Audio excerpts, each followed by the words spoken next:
Okay, you can start the cloud recording. بسم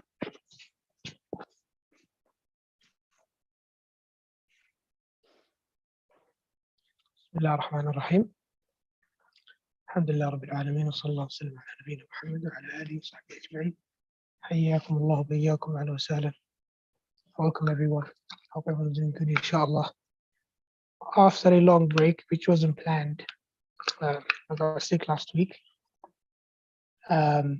So that's why we are having the revision week this week basically. And we've got a lot of things to catch up on. I would have started the revision week earlier, to be honest, maybe on Monday, but I had a Umrah trip and I came back on Sunday, and then Monday I was working on the Google Classroom, cleaning it up and preparing for this class. So yeah, today is the first lecture, and inshallah towards the end of this lecture we'll plan on when the next lecture should be, inshallah. Most likely tomorrow or on Saturday, inshallah. We'll talk about that in a moment. Right. Today it's all about vocabulary. Okay, as you know, all of you, that this course of the exam, as I've said many times before, I think I'm on the wrong microphone. 1 second.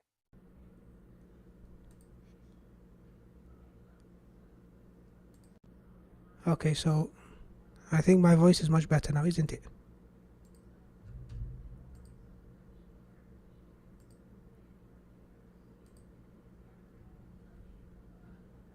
Okay, I was on the wrong microphone. Okay. I was saying that,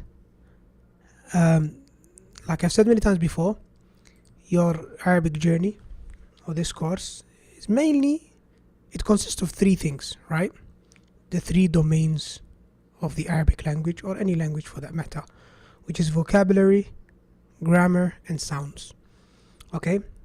When it comes to sound recognition, we have those exercises on Google Classroom. Most of you are very good when it comes to recognizing Arabic sounds, so we'll do that separately. But the 2 main things we have to focus on is the vocabulary and the grammar.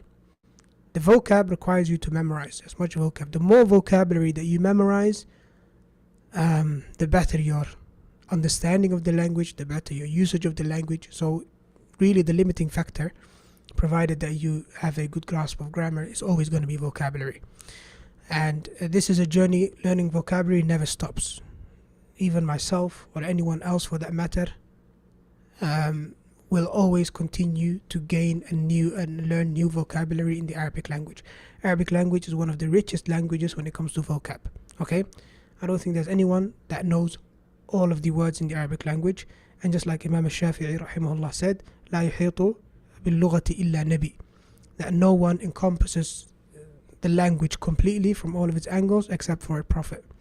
Okay, so vocabulary is going to be something that you'll be doing for the rest of your life, or for the rest of your journey learning this language. And it is the most crucial thing for beginners. So today is going to be all about vocabulary, and inshallah our next session is going to be about all of the grammar concepts. And we talked about many times before the relationship between vocab and grammar and how they play together. So vocabulary is basically the meaning of the words, and then grammar gives you the meaning of that word within that context. Okay, what function does that word play within that sentence? So let's take 3 words. Okay, daraba, and you know Arabic grammarians always use this example. Don't ask me why. Daraba Zaydun Amran. Okay, Zayd hit Amr. These 3 words, daraba and Zayd and Amr, those are 3 words, right? But you will never understand what really happened until you have some background in grammar, because the order of these words, specifically in the English language, not so specifically in Arabic, when it comes to Arabic, rather the harakat, or the signs at the end, are what give you the true, if you like, order of events, or the true event, or what really happened. Okay, so did Zayd hit Amr, or did Amr hit Zayd? Okay, so if you know the meaning of Zayd, that it's a proper noun, is somebody's name, you know Amr is also somebody's name. Okay, and you know that daraba means he hit. okay, or to hit.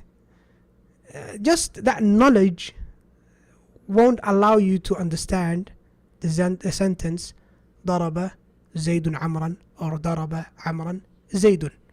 Okay, so if I ask you right now, what's the meaning of ضرب عمرا زيد, then those of you that are new to the language, or those of you that haven't paid attention in previous classes, you would think that I said that Amr hit Zayd because I mentioned Amr first, which is how things happen in English.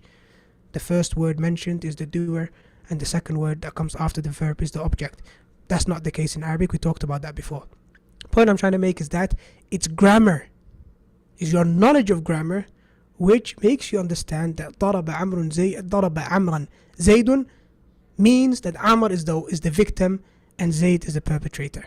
If you didn't know grammar, you wouldn't know, or even worse, you would know, or you would think Amr is actually the one who hit Zayd, when that's not the case. So that's the relation between grammar and vocab. We talked about that before. Today is all about vocabulary, and inshallah ta'ala, the next session is going to be all about grammar. And then the session after that, we are going to go over the quarterly exam. Okay, so you're going to have, there are two exams basically. We have the quarterly test, which we do after every 2 units. So we've done unit 1 and 2, and we also have unit 3 and 4. Okay, so we've done unit 1 and 2 test. Since we finished unit 4, you also need to do a test for 3 and 4. Okay, which will include obviously some concepts from previous chapters, because every test you're going to do in this course is cumulative. So it's always going to have some concepts from the previous concepts you've learned in previous units, but it's going to be a lot of focus on the things learned in unit 3 and 4. So today's session, vocabulary. Next session, grammar. The session after that, we'll go over the quarterly test and see what we can learn from it, and also have a more open session where I'll answer all of your questions and make sure that you have everything that you need in order to revise and prepare for the midterm exam. Then we're going to have the midterm exam after that, and then we are going to obviously do the exam and submit the exam. I'll mark it, and then we'll have one final session going over the midterm exam, see where everybody made mistakes, where the gaps are, answer any of your concerns or questions, inshallah ta'ala. And those sessions will also include some workshops as well, where obviously, like we normally do, we spend some time with the teacher developing our speaking skills. So those are going to happen as well, inshallah ta'ala, during those sessions. I hope that's clear for everyone. I'll clip this part of the lecture out, inshallah, and I'll post it on the channel as well for those of you that came late or haven't understood. But this is the plan, inshallah, and obviously I'll provide it in writing as well, and I'll schedule the lectures and everything. Only thing that is left is to figure out exactly which days we're going to have those sessions. So in total it is 4 sessions, inshallah. Yes, I know it might put us back by a week, it might take a bit longer, but you know, I'm personally not in a hurry. Even though I wanted to do this course in 10 weeks, I don't mind if this course takes another 2 weeks extra. I don't mind another 3 weeks extra, as long as you don't mind as well, because for me the most important thing is quality over quantity. It's not about covering these units as quickly as possible. It's about making sure that we do not go to the next unit until all of the students are on board and everyone has a good grasp of what we've done so far. Yes, I do know it might be a bit inconvenient for those of you that are slightly higher level and that feel like that these first 4 units were too easy, which I don't blame you for. If you have some background Arabic knowledge, that might be the case. But nevertheless, I'll make sure I'll give you extra exercises to make sure to push you and to keep you preoccupied and challenged, inshallah, like we always do with the extra quizzes, exercises that we post. So it's a challenge, obviously, as a teacher, to try and make sure that those that are falling behind don't get lost, and that those who are ahead of the pack, that they don't feel bored. It's always a challenge that every teacher has, but inshallah ta'ala, I'll try my best to saddidu wa qaribu, like they say in Arabic. I'll try my best to be as close as possible. Before we go on to today's session, are there any questions? And if you have any concerns, just make sure you don't feel shy to type it. Don't feel shy to send me. This is how I thought it's the best way forward. But if anyone else has other input or other feedback, or has any concerns, just feel free to either send it privately here on Zoom or in the Zoom chat, or send it to me on Telegram or whatever, inshallah. طيب, let's start.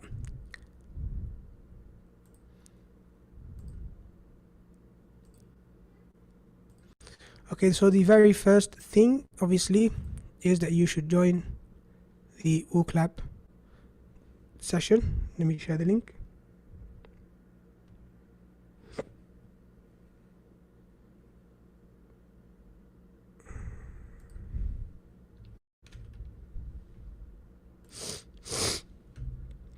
A moment.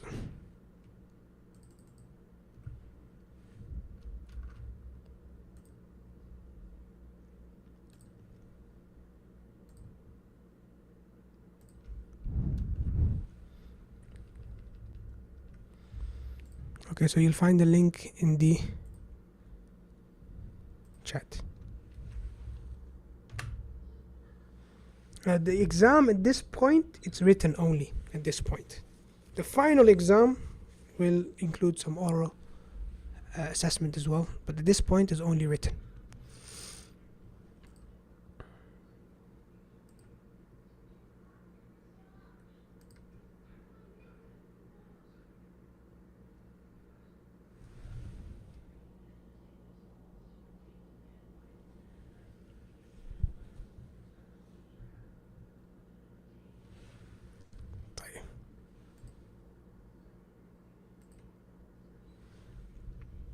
Okay, so everyone can join us on Zoom, inshallah.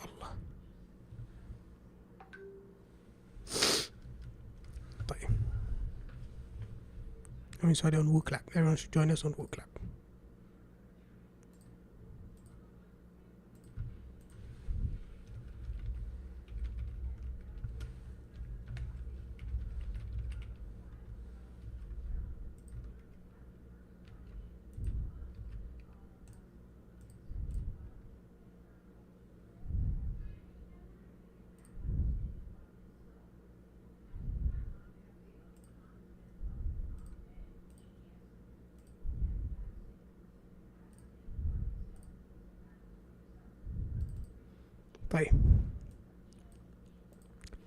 Okay, so this is where we are basically. We've done these 4 units. We're on week 5, revision week, and we're on the first session, which is all about vocabulary. Now, before we go over that, let's have a quick look at the vocabulary assessment, which I have posted on Google Classroom. Let me quickly ask how that went. How did the answer on Vocab? How did the vocabulary assessment go? And if you didn't do it, then just write I didn't do it. Okay.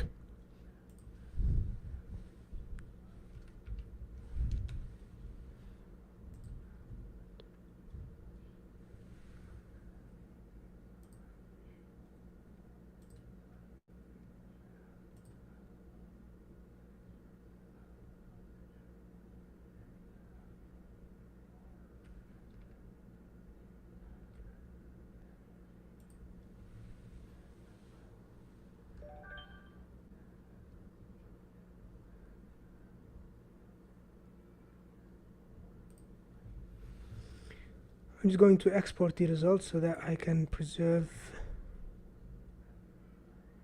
your anonymity. I can just get rid of the names. The important things, we just look at the answers and see if there are things that warrant.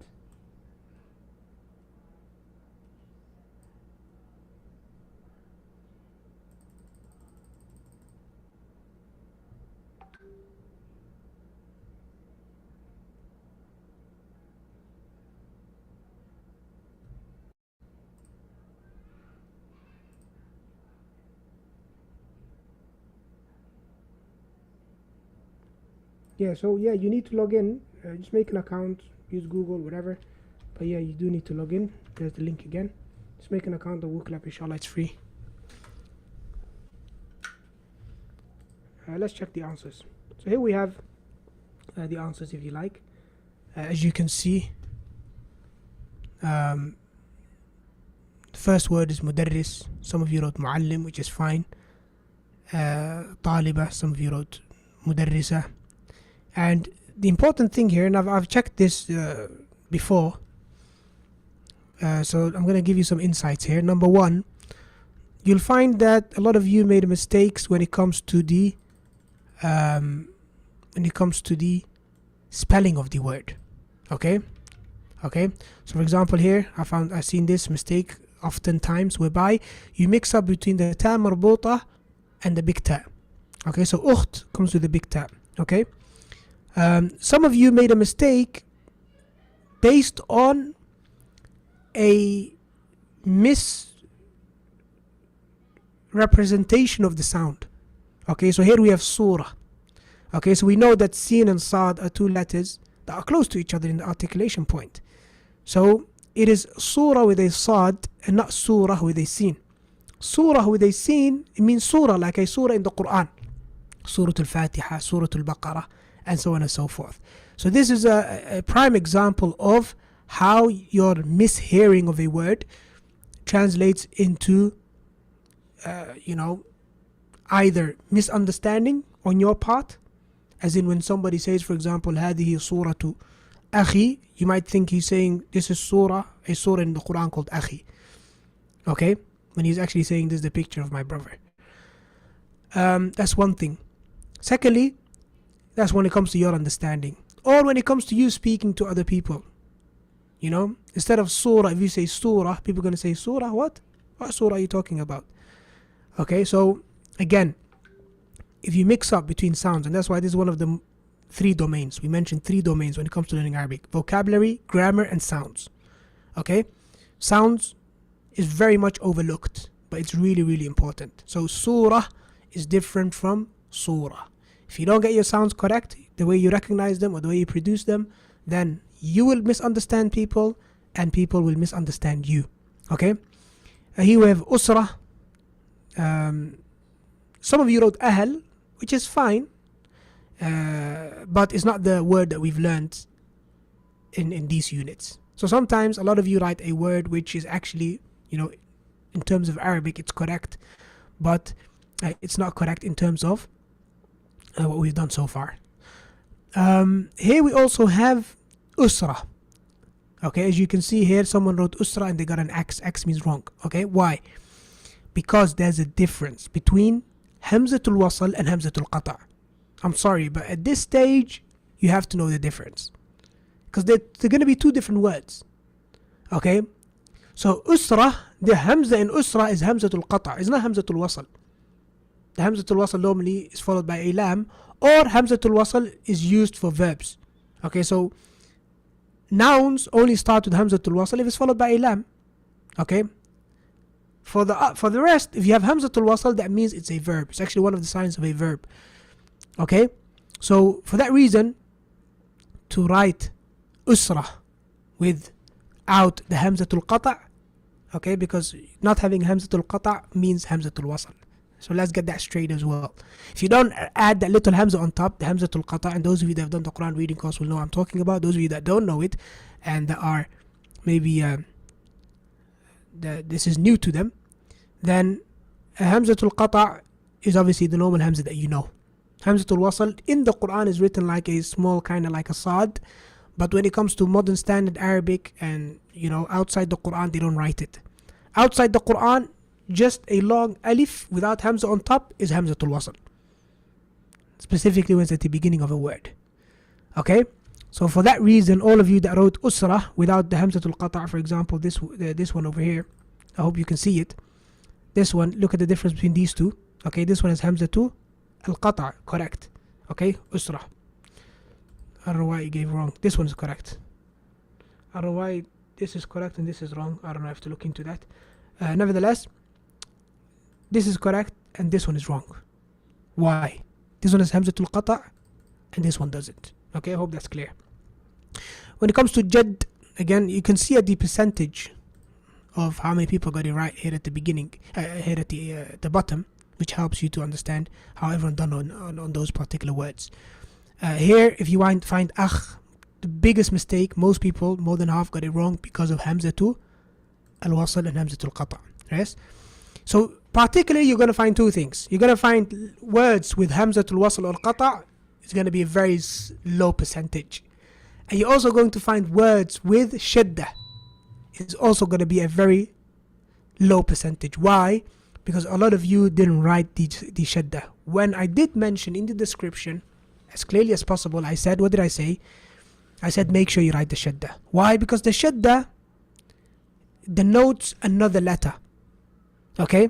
So that would mean a completely different word. Okay? So for example, just to give you a quick example so you understand. I'm going to write two words here, okay?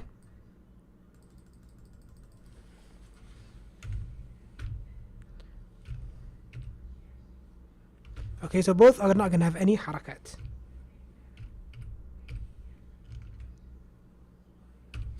Okay, as you can see, one of the words has a shadda.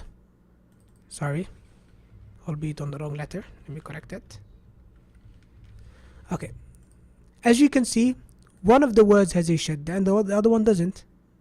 Now, based on that, when I'm reading this in a text or whatever, I know that they are two different words.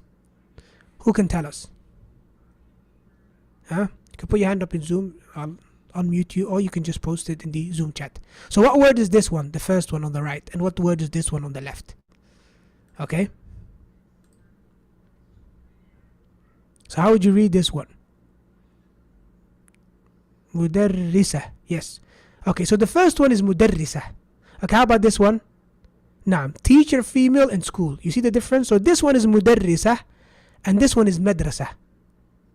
Mudarrisa, madrasa. How did I know the difference? How did I know that this is mudarrisa and this is madrasa? Because of the shadda, my dear brothers and sisters. So for that reason, if you don't write the shadda, then your mistake, it's wrong. If the question is teacher, female teacher, and you don't write the shadda, then you made a mistake, because now it reads madrasa. Okay, so all the other harakat we can do without for the most part. There are times when two words might be ambiguous without the harakat, but for the most part that's normally not the case, because you will know which of the two words it should be based on the context. Okay, but when it comes to the shadda, shadda plays a massive role here when it comes to differentiating between two words. So again, I said don't write any harakat, but make sure you do write the shadda. So based on that, most of you got this one wrong because you didn't write the shadda for jadd. Okay, same thing here, jadda. Okay, here we have mudarris and muallima. Both of them are correct, but most of you obviously made a mistake as well when it comes to the shadda, not adding the shadda on the ra. So here this person wrote madrasa, not mudarrisa, unfortunately, so they got that one wrong. Talib, vast majority of you got it right. When it comes to walida or both of them are correct, by the way. Is correct, walid is also correct. Most of you got a mistake on this. Why again? For two reasons. Number one, either not writing hamzatul qata' or not writing the shadda. Okay, that's why most of you made mistakes. That's why the percentage is very low. Then we come to this one, very low percentage as well. Al-ab, no, alif lam, we normally don't write an alif lam if I ask for father, unless I say the father. So al-ab would be wrong. But for the rest, walid is correct. Ab, this person wrote ab with a shadda. No. Ab with a shadda is a different word. Okay? وَفَاكِهَةً وَأَبَّا. In Surah Amma, Allah says, وَفَاكِهَةً وَأَبَّا. This abba doesn't mean father. Okay? That's a different word. وَفَاكِهَةً وَأَبَّا. Then we have shajara. MashaAllah, most of you got that one right. Few people got it wrong by writing a shadda, for example here. Shajara, no. Shajara doesn't have a shadda. Okay? So not writing the shadda would be wrong, and also writing a shadda where it doesn't belong is also wrong. Someone here wrote sajara with a sin is wrong, obviously. Al-am, no. A lot of you didn't write the shadda. Then we have khala. Sorry, amma. So this the question said in English, auntie, in between brackets, paternal. So there's a difference in Arabic between paternal auntie and maternal auntie. In English it's the same, auntie and uncle the same, but in Arabic لا. Am and amma are paternal, i.e. your father's brother and sister. Khal and khala are maternal, i.e. your mother's brothers and sister. Okay, so khala would be wrong. Ibn, okay, most of you got that one right. Ibna, again, look at that. It should be ta marbuta, but somebody wrote the big ta. Again, you have to get that right. Masjid. And how would you get it right? I'll tell you how you get it right. This would read, assuming there's a hamzatul wasl here, it would read ibnat. When we stop, we wouldn't be pronouncing a ha. Whereas the hamzatu, the ta marbuta, when you stop, you pronounce a ha. That's why it looks like a ha. We've covered that before. So ibna, that means it's ta marbuta. Ukht. Why do we write the big ta when it comes to ukht? Because when we stop, we don't say ukh. La, we say ukht. We pronounce the ta when we stop. Since we pronounce the ta when we stop, that means that ta needs to be written as the big ta. So the ta marbuta is pronounced as a ha when you stop. Okay? That's how you can differentiate between which of the two to write. Masjid, vast majority got it right. Then we have musalla. Again, some of you wrote with a sin. Okay? Some of you wrote with ta marbuta. No, musalla, it's long. It's not musalla. Okay? Again, a lot of you also forgot the shadda. And here this person wrote musalli with a ya. No. Don't write the ya with two dots. It should be a alif maqsura. And that's why it was one of the conditions for this course that you know how to read Arabic.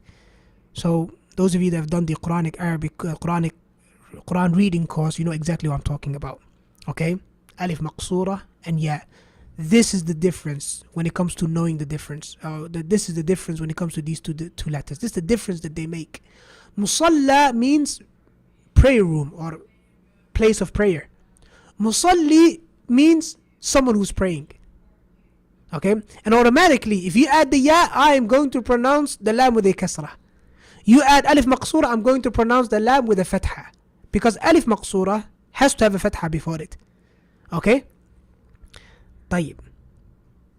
A lot of insights to be taken from this assessment, brothers and sisters. That's why I told all of you to do it. Because no matter how much I explain things, there are just things that you as a student get wrong that I as a teacher could never anticipate. Okay? It's called the curse of knowledge. To me, it sounds easy, right? If I thought of the possible mistakes that students can make, I'll probably come up with maybe 20%. The other 80%, I can't even come up with it. Why? Because I haven't had that struggle. Okay?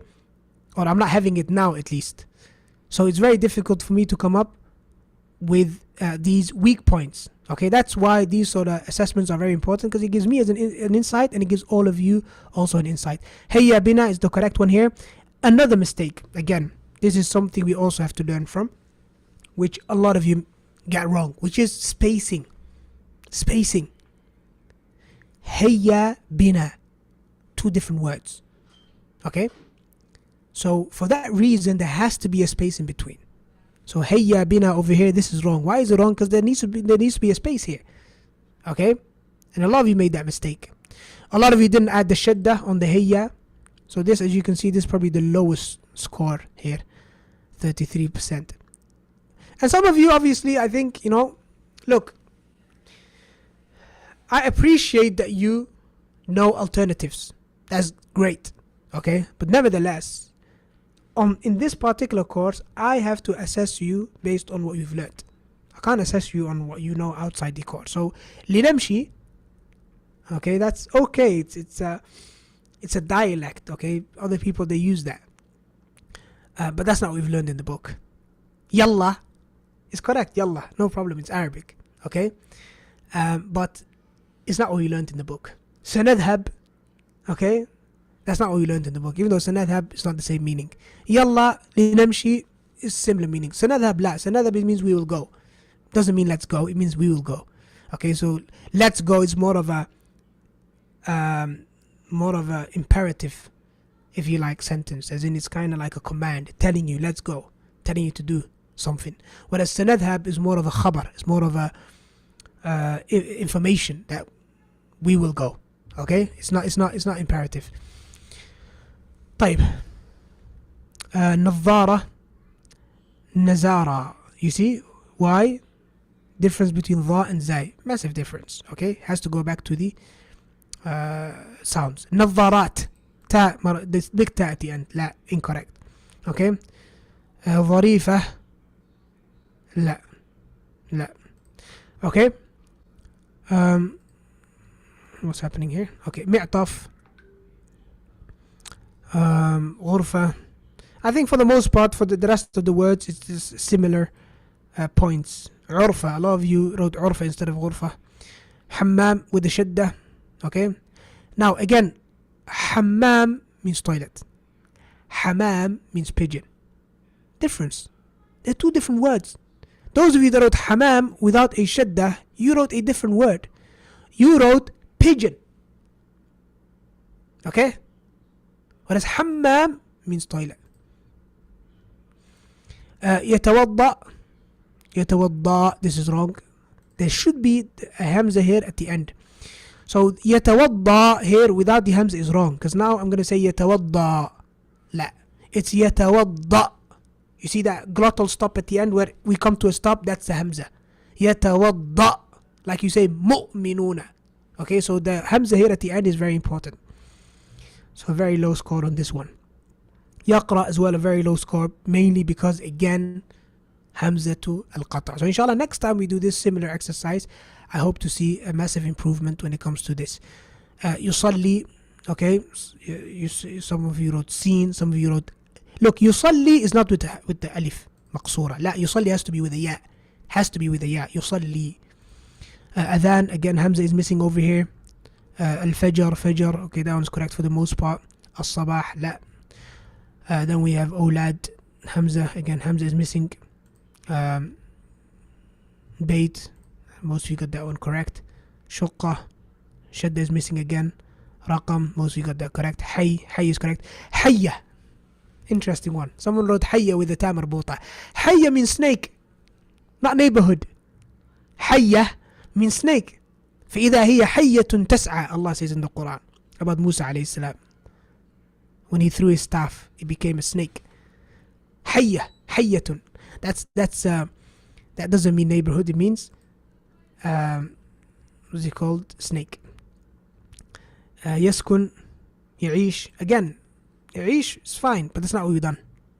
Jar is also not what we've done. I think this particular student here, number 14, I don't know what name it is, but this particular student, I don't think they really spend time on Quizlet with the vocabulary that we have. Perhaps because they felt like they know these words, which is fine, I don't mind. So even though most of the words are correct, and I assume as well that this particular student probably lives in an Arab country, because they have a lot of words that are used, you know, if you like, in different dialects. مطار, المطار, جامعة, أرض, لا, دور, level, not earth. أرض means earth. جميلة, ما شاء الله, high mark on that. غرف, تفضل, ادخل, مشاهدة. Okay, this one's a lot of mistakes as well. أريد, همزة الوصل, again, don't need to write أنا. This is again a classic mistake. Classic mistake that new students or non-natives use, which is أنا أريد. There's no need to say أنا before أريد. Why? Because the أريد with the hamza at the beginning already means that you want. To say أنا أريد is redundant, to say the least, or it can be correct but only in one circumstance, which is if you want to do it for the sake of emphasis. Okay, if somebody says when you want to emphasize that you're the one that wants it, okay, then you can say أنا أريد. Okay, but generally speaking, if you want to say I want, you wouldn't say أنا أريد. You wouldn't say أنت تريد. You wouldn't say هو يريد. لا, أريد means you. تريد, أريد means I. تريد means you. يريد means he. That's it. These prefixes before the verb tell us which pronoun it is. So you don't need to come with a pronoun before that, unless it is for the sake of what? For the sake of emphasis. A classic mistake that a lot of students make. Bab, matbakh, again, correct. Ghurfatu nawm or ghurfatu nawm. I considered both of them to be correct. Ghurfatu julus or ghurfatul julus. Both of them are also correct. Athath, farsh. Yes, farsh, fine. But that's not the word that we've done. Sitara, sharika, no. Firash, sofa, mashallah. Sofa. That's unique. Sofa with a sad. MashaAllah. Sajjada, sarir, thallaja, sakhan, for mir'ah. Okay, mir'ah. This one again, very important. The alif with the madda on top. Obviously, most of you didn't write it. Okay, but it's important. Why is it important? Because that alif with that little squiggly line on top, it means, this is what it means basically. Let me write it down for you. Let me show you what it means. So we have mir'at, sah. So that basically means mir, hamza, alif, and ta marbut. That's what it means basically. Okay? Okay, so this squiggly line on top, it basically means there's a hamza followed by alif. Is a by itself. Now, if you don't write that and you just write this without the squiggly line on top, how would you pronounce that? Huh? That we pronounced as mirat or mirah. Okay? Making the ta marbuta iha. Mirah. Look at the difference. Mir'ah, mirah. I'm going to give you another word that you are familiar with. More familiar than this one. All of you know this word. And I haven't included in this vocabulary assessment because I know that everybody knows this word. There was no point. Al-Quran. Al-Quran. This is how we write Al-Quran, my dear brothers and sisters. With that squiggly line on top. Which basically means Al-Qur, Hamza, Alif and Noon. Okay? That's what it means basically. Al-Quran. That's what we're reading. We don't say Al-Quran. Al-Quran. Okay? I know that that's how it's pronounced, or that's how it is spelled in English. Okay, so in English, obviously, people normally spell Quran like this, don't they? Okay? Which is inaccurate. Okay? This is how it should be spelled. Okay? Al-Qur, and then with that little thing, apostrophe, which means Hamza. So the apostrophe is normally used for Hamza, like that. So Quran should be written like this. Okay? So Al-Quran, Al-Quran, two different things. Okay? So I hope that's clear as well. Another thing that I probably wouldn't have noticed if it wasn't for students making that mistake. Al-Ba'i', Ba'i' means seller. Tajir means merchant, so that's different. I wouldn't consider that to be correct. Ba'a is actually the verb. La. Al-Mushtari, Mushtari. Yanamu, Yanawimu. I don't know why the wow over here. Yastayqidu, Yazhabu. Yazhab with the za. La. Yazhabu with the dhal. Classic mistake when it comes to sound recognition. As-sa'atu as-sabi'a. Here a lot of you, the mistake that you made is the shadda. Again, you have to write the shadda, even though when it comes to the alif lam, it doesn't really change the word, because you can't say al-sa'atu al-sabi'a. This is more of a pronunciation thing. We've covered that in the Quran reading course, that the shadda is added there to show you that is shamsiyya letter. Seen is a shamsiyya letter. So all of the shamsiyya letters have to have a shadda, because the shadda is what allows us to jump the lam. If it wasn't for the shadda, we wouldn't have jumped the lam. You would have said al-sa'a. But because of the shadda, it's telling us, because of the rule that we've done before, cluster reduction, iltiqa'u sakinain, you can't pronounce two letters with sukoon after each other. So because the sin that is hidden has a sukoon and the lam is a sukoon, we jump the lam and we go straight to the sin. As-sa'a. We've done that before. Okay, so you have to add a shadda. So this student here, and a lot of you haven't added the shadda, and that's why you got it wrong. Okay? Everything going good so far? Almost done with the list? I know it's taking a bit long, but I think there's a lot to be benefited here. الساعة السابعة, again, very weird why this student added the shidda on the first word and not on the second. Why? It's the same scene. Why would you not add it to the second one? Okay. الساعة السبعة, لا. And this again is a very important point here. Please explain to me, why is الساعة السبعة wrong? Why is الساعة السبعة wrong? Whoever answers that question, Allahumma barik mashallah. Your concentration is on point. We've talked about this before.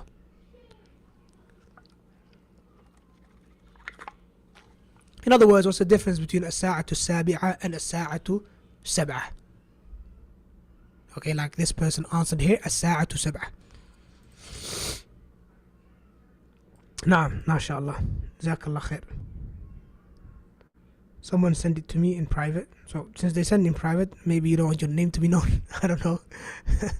But yeah, so basically here we're talking about ordinal numbers versus cardinal numbers. That's the difference. Okay, so when we say as-sa'atu as-sabi'ah, we're basically saying the 7th hour. So a day has 12 hours, or half a day, 24 hours, but 12 hours AM, 12 hours of PM, right? So when you say as-sa'atu as-sabi'ah, you're basically saying the 7th hour. Okay, which would translate in English obviously to 7 o'clock, but literal translation would be the 7th hour. Okay, whereas if you say as-sa'atu sab'a, that would mean the watch or the hour is 7. The hour is 7. Okay, which to be honest, it would be more understood as as-sa'a, which is what we wear, the watch. Sab'a is 7. So I would probably think you're saying that the watch costs 7 riyals. That's what I would assume. Someone said to me, as-sa'atu sab'atun. Yes, I would be like, what? Your watch, sab'a is 7? I guess that's quantity now. 7 what? 7 riyals. The watch is 7. 7 what? 7 riyals, 7 pounds, $7, 7 whatever. Because now you're thinking quantity. 7 of something. Whereas as-sa'atu sabi'a means the 7th hour. So when the hour starts AM, you have the first hour, as-sa'atu al-wahida, the second hour, as-sa'atu al-thaniya, the third hour, as-sa'atu al-thalitha, and so on and so forth. So when it comes to time, my dear brothers and sisters, it has to be an ordinal number, which denotes order, one before the other. You know, order, sequence. First, second, third, fourth, fifth, sixth. These are what we call ordinal numbers. Cardinal numbers are quantity. That's a different number altogether. So it's the difference between 7 and 7th. So 7th hour, correct. 7 hours, wrong. 7 hours is something else. Okay? If I say to you, for example, I go to work 7 hours, that's different from I go to work 7 o'clock, or I go to work the 7th hour in Arabic. Okay, so أذهب إلى العمل 7 ساعات, or أذهب إلى العمل الساعة السابعة. Two completely different things. One means I go to work for 7 hours, quantity. The other one means I go to work at the 7th hour, i.e. 7 o'clock. I hope that's clear, inshallah. Okay, again, one of those mistakes that I could have anticipated, but there's a lot to be benefited from. سيارة, حافلة. So, okay, some of you wrote bus, which is not correct. That's basically just an Arabization, whatever you want to call it, of the English word bus. Okay, so لا. Bus is not an Arabic word. The Arabic word is حافلة, which means حافلة in Arabic means something that carries or brings together or carries a lot. Okay? طيب. That's why حفلة, party. Hafla is called party. Party is called hafla. Why? Because a party brings people together. Hafla. Okay? Then we have madrasa. Correct. يوم العمل. Correct. اليوم العملة. This says عملة. Doesn't say عمل. Number 1. No time مربوطة should be there. But assume we said اليوم العمل. Okay? Maybe some of you wrote that actually. No, none of you did. يوم العمل. So يوم العمل and اليوم العمل are both wrong. Why? Because this is يوم العمل is مضاف إليه, work day, the day of work. Whereas if you say اليوم العمل, it means the day is work. يوم عمل means a يوم عمل. Well, if I translate it literally to English, it would confuse you, but it's a work day, right? Which in English might sound right, but in Arabic it's wrong. يوم عمل.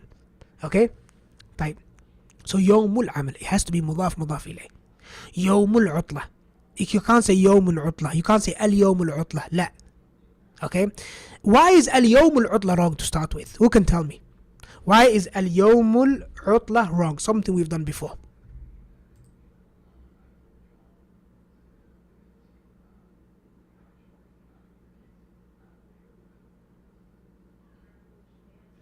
The ordinal number is a noun, so it will be definite. Well, the cardinal number is also a noun. So, I don't know, get that part. Mudaf cannot have al. Okay, that's correct.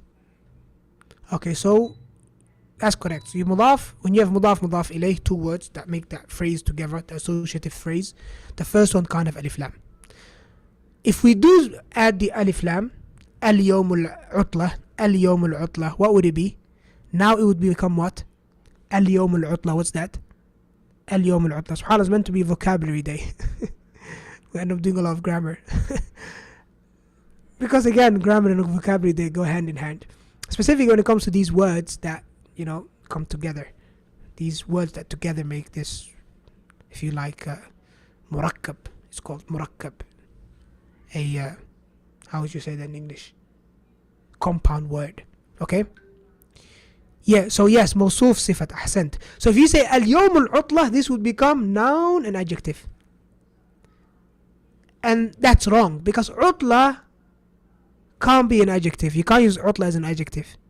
There are only certain words that you can use as adjective in the Arabic language and they follow a specific pattern. Okay? So العطلة can't be an adjective.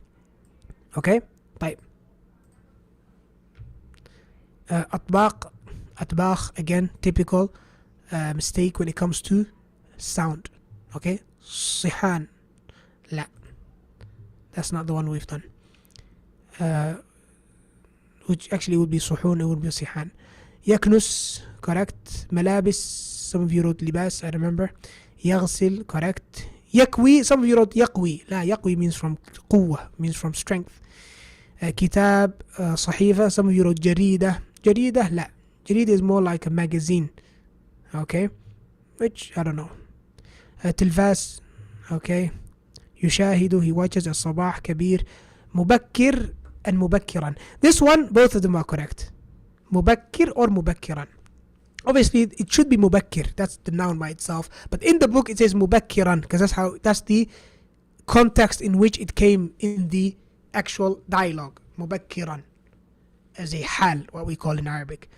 But and it's mansoob. But it's actually مبكر and متأخر. مبكر and متأخر, but sometimes it becomes مبكرا grammatically based on its context within the sentence. But the original word is مبكر, محمد مبكر, and متأخر, محمد متأخر.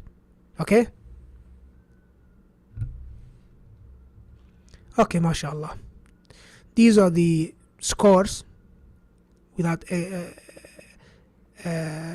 disclosing the names. So as you can see, it's a bit disappointing. The average score is 51%. And it's not really disappointing, I'll tell you why, because a lot of the things that deserve to be mentioned or pointed out, I haven't pointed out before, and I've told you why. It's because I couldn't have anticipated these mistakes that most of you made. So if you want, you can consider today's vocabulary assessment just a test, just a little to test the waters, like a mock exam. And that's why I've done it, because now if we hadn't done this and we went straight to the exam and you were expected to write words, right, and type them out without this test today, you wouldn't have benefited all of these points that we made today. The importance of hamzatul qata' to write it, the importance of writing the shadda, how to differentiate between ta marbuta and the big ta. For example, the alif maqsoora and the ya. When do you write the ya? When do you write alif maqsoora? And some of the other things that we've pointed out. Mudaf mudaf ilayh, the first one doesn't have alif lam, and so on and so forth. All of that, all those benefits wouldn't have come about, and you would have, had a very low grade. Some of you see 15 out of 85 14. Don't feel bad about yourself for getting a low grade. Why? Because I haven't pointed things out. This particular student, I think, got 2 out of 85, probably because they wrote a lot of words that are, I don't know what happened there. I'll check that out. But yeah, generally speaking, as we can see, the average score is 52%. Okay, but some of you, mashallah, got 78 out of 85. So just to show you that it's possible. 78 out of 85. Allahumma barik. That's a very, very high grade when it comes to spelling. The most difficult thing. Okay, and we'll suffice with this last point, which is that the difference between receptive skills and productive skills. For you to see the Arabic word and write the English translation, that's the easy part. That's easy. You know, translating from Arabic to English is very easy. Okay? Because this relies on your Arabic receptive skills. And of course, your English productive skills. Okay, so for those of you that want to get into the translation world, when you want to hire someone to translate a piece of work for you, make sure you always hire a native in the output language. So for example, you want someone to translate from Arabic to English, hire a native English speaker who learned Arabic. You want someone to translate from English to Arabic, hire a native Arab who learned English. Why? Because obviously for this person, the second language that he learns is going to be the weaker one. Okay? So in order to know the meaning, to understand the meaning, that's a receptive skill. Now, translating it into the target language, that's a productive skill. So you got to make sure that the strongest skill he has is in his native language.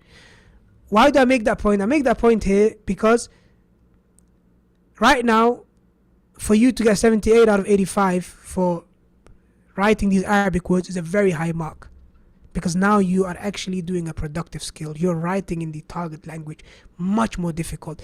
If we turn this exam around, I guarantee you, if we made this exam translate the Arabic word to English, the average mark would have been 70% plus, 80% plus. I guarantee you.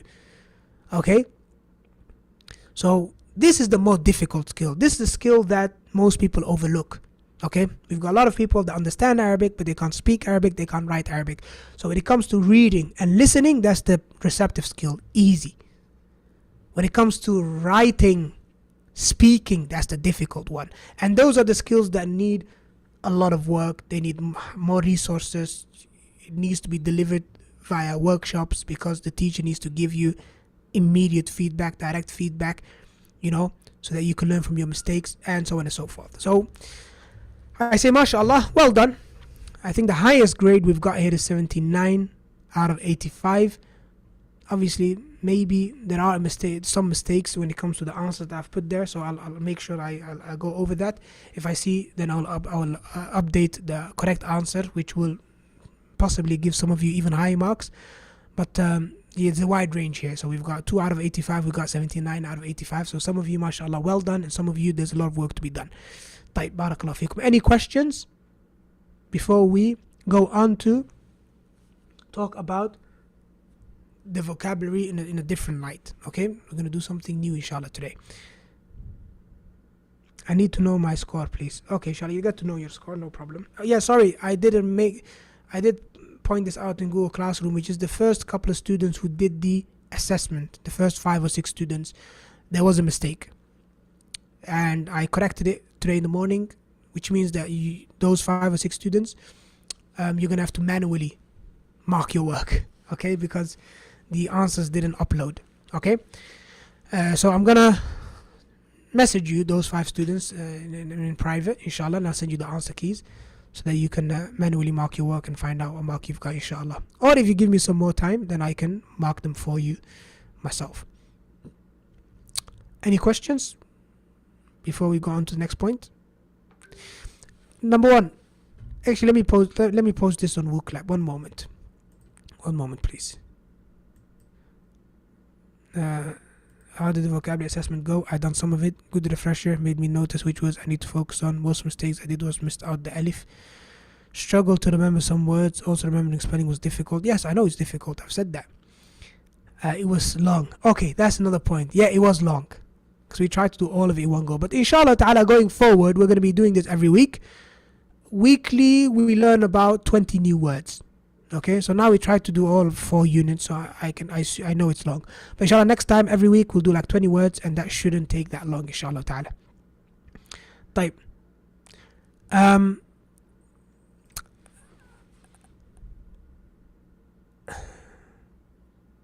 What do you think of the feedback or what we've done today's session so far, going over the mistakes? Have you benefited a lot from that?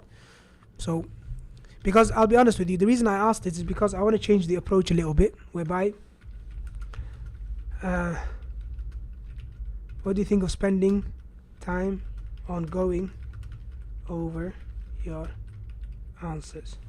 Because going forward, I think what I want to do is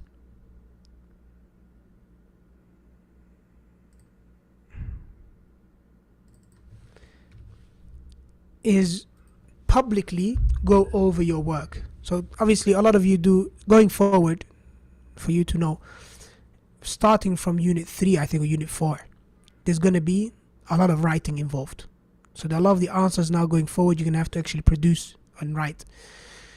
So instead of giving private feedback to every student on his mistake and be like, this is wrong, it should be that, this is right, and whatever, I was thinking of instead, like I normally do with the exams, making a summary of all the mistakes and the common mistakes that people made, and then spending time on that in our live lectures. Okay? Going over the mistakes and explaining the mistakes that people made. Very similar to what we've done today.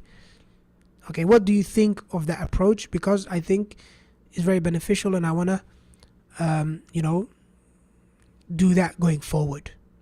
So since going forward, a lot of you are going to be writing a lot. There's going to be a lot of user-generated answers, a lot of student-generated work. I think there's a lot to be learned. As a student, there's a lot to be learned from the mistakes made by your classmates. Okay? What do you think? You can answer on WooClap.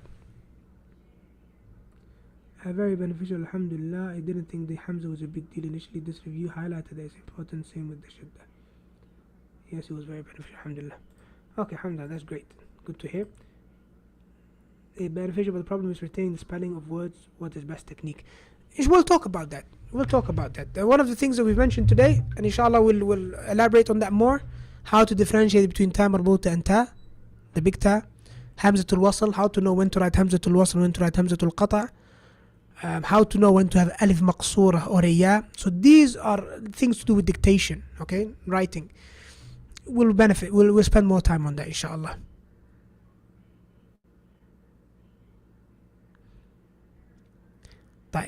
Alright, that's great. Khalas. Okay. Continue giving the feedback, inshallah, whilst I go on to today's topic, inshallah. So today's topic is vocabulary,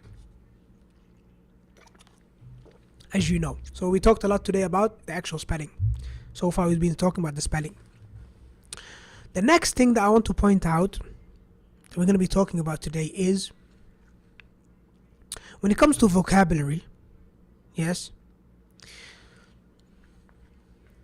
for you to remember vocabulary better, and today, inshallah, today's class, it's not specifically about the words that we've learned. It's more about general strategy for learning vocab. Okay? How can you learn vocabulary in the best way possible? Of course, this is a massive topic, but today I'm going to focus on a few points. Okay? So this is something that you could benefit from in the words we've done so far and all of the future words to come, inshallah ta'ala. Now, when it comes to vocabulary, one of the most important things is to know what kind of word it is. Okay? What kind of word it is grammatically and semantically. Now, what's the difference? Grammatically, it's more to do with that word in context, what grammatical function it has. Okay? Whereas semantically, the meaning of the word. So you can group words together based on their meaning. Okay? So once you gain the skill of being able to whatever new vocabulary, whatever new word you're learning, knowing what kind of word it is, it really helps you in number one, remembering the word, and number two, knowing when to use it. Okay, so when you know what kind of word it is, then you remember the word better. And also, when you're in a situation whereby you need a word of that kind, you know how to find it quickly, because you know you have memorized that word, what kind of word it is. Okay, what do I mean by that? So let's go into more detail. We said we have grammatical categories and we have semantics, or semantical categories if you like. This is to do with the meaning, this is to do with the grammar. So what are the grammatical categories that we have? Okay, so there are 5. So all of the vocab we've done so far, it falls into one of these 5 if you like, or these 4. Ustad, are you sharing any screen at the moment? Yes. Oh, sorry, I'm still on Excel, am I? Sorry about that. There we go. Okay, so yeah, we said vocabulary, we have grammatical categories and we have semantical or semantics. Okay, when it comes to grammatical categories, we're talking about the sort of word we're talking about. So for example, you knowing that this word is a noun or a verb or a function word or even an expression, which is not actually one of the types. I just added it because this is what we see practically. It's very important. Okay, very important in terms of remembering the word and also remembering when to use it. In one sense, in another sense as well, it helps you with knowing how to, or knowing what characteristics that word has or what attributes it has. So the attributes of a noun, like we said, are different from the attributes of verbs. A verb denotes time. A verb, if a sentence starts with a verb, there's a verbal sentence, i.e. I'm going to look for the doer, for the fa'il, and I'm going to be looking for the maf'ulun bihi. If it starts with a noun, it's mubtada and khabar. So knowing if a word is a noun or a verb, extremely important. Knowing the function words, or also called huruf, loosely translated, yes, also very important. Now the function words are broader than huruf. It includes some nouns as well, but I call them function words because this is basically these are the words that they're everywhere. And learning them, yes, it's like the 20% that represents the 80%. These words, you'll find them everywhere. And, you know, it's really important that you focus on these words, the function words. And they're very limited as well, the function words, right? The function words that you really need to understand the language are probably not more than 100. I mean, there are many, but if you learn the first 100, this will cover easily 90% of the language. The other 10% are very rare. So these are the grammatical categories. So when we say nouns, I want you to write down for me all of the nouns that you remember from the vocabulary we've done so far. Okay, so everyone should write 1 or 2 nouns, inshallah ta'ala. And I'm going to post that question on WooClap, but one condition, please, which is write a noun, but if you see that someone else has already written that noun, then don't repeat it to the best of your ability. I know sometimes while you're typing it, someone else beats you to it, that's fine. But try and write 2 unique nouns, okay? After that, we are going to further categorize the nouns, inshallah. But first, let's get a small list of nouns, inshallah, from your memory. Okay, so let me post that question on WooClap.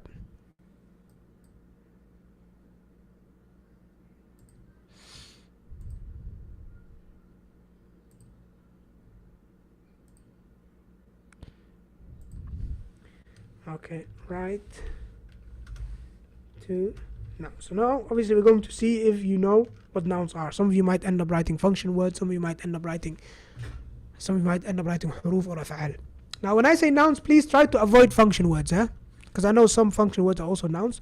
Try to write, general nouns that you've learned so far. One moment. So write 2 nouns. 12. There we go.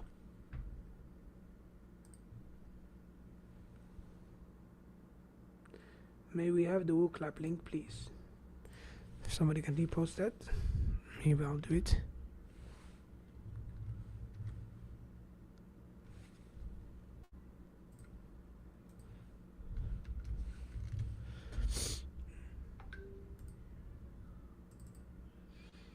Okay, so I'll give that a minute or so. Actually, 1 minute.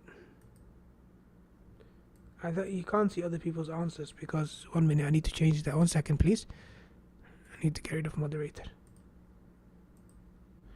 Okay, go ahead. These are the words we have so far. سيارة, أثاث, شجرة. شجرة we got it twice. أولاد, so don't write شجرة anyone.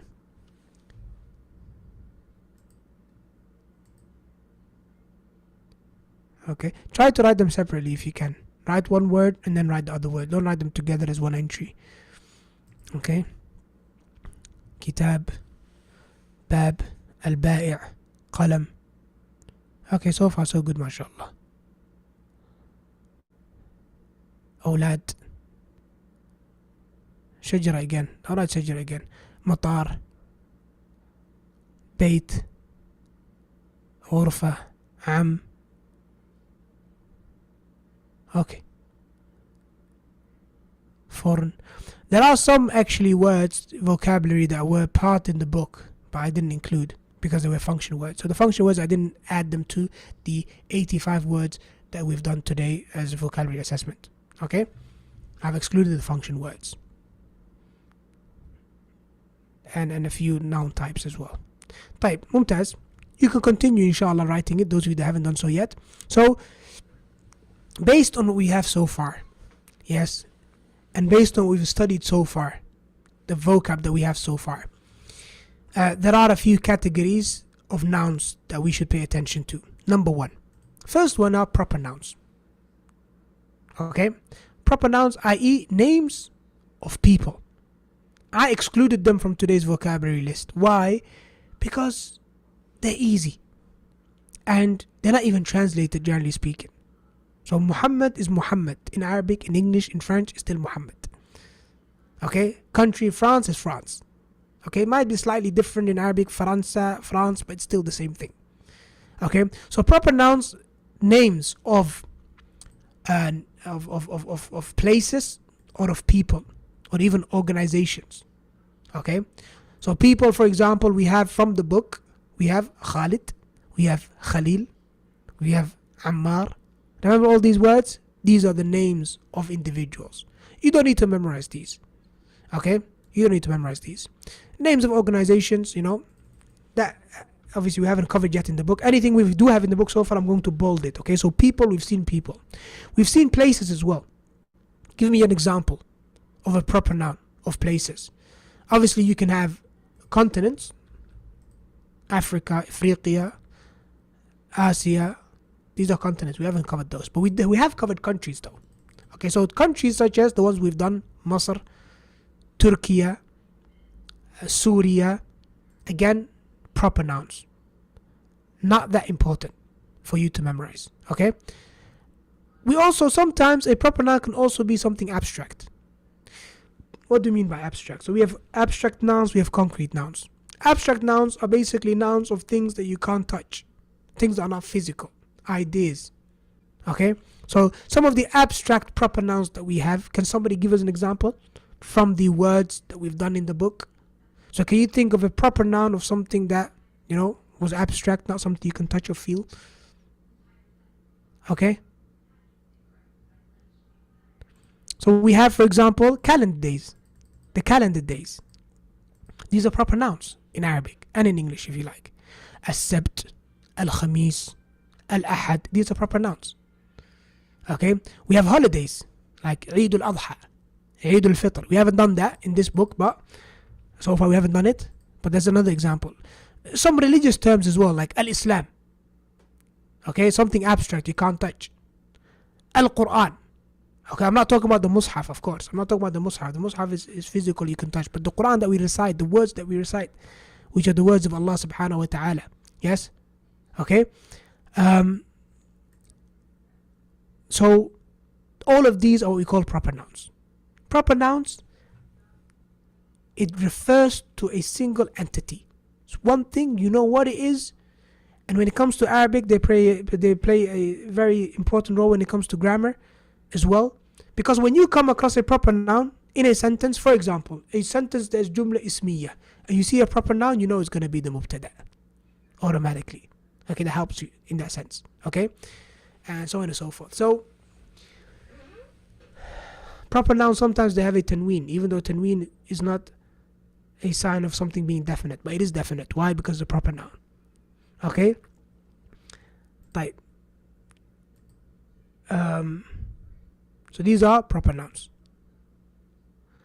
Then we have common nouns. So the common nouns are the opposite of proper nouns. These are just nouns of, these are names or things basically.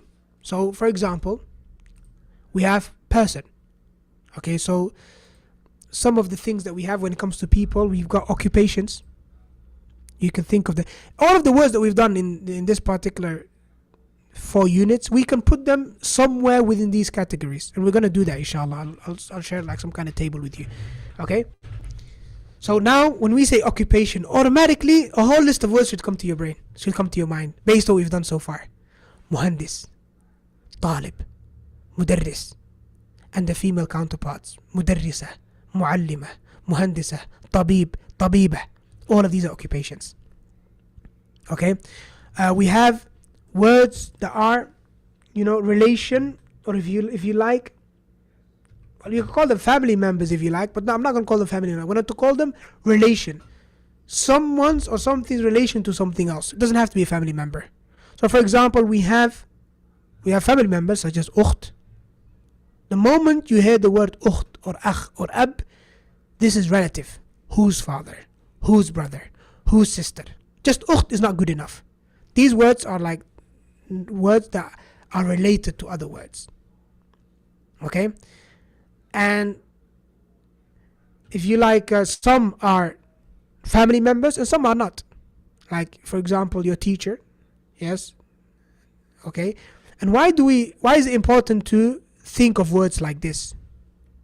Because by itself, it wouldn't be clear what you're talking about. You need to, like if I just say abman, whose father?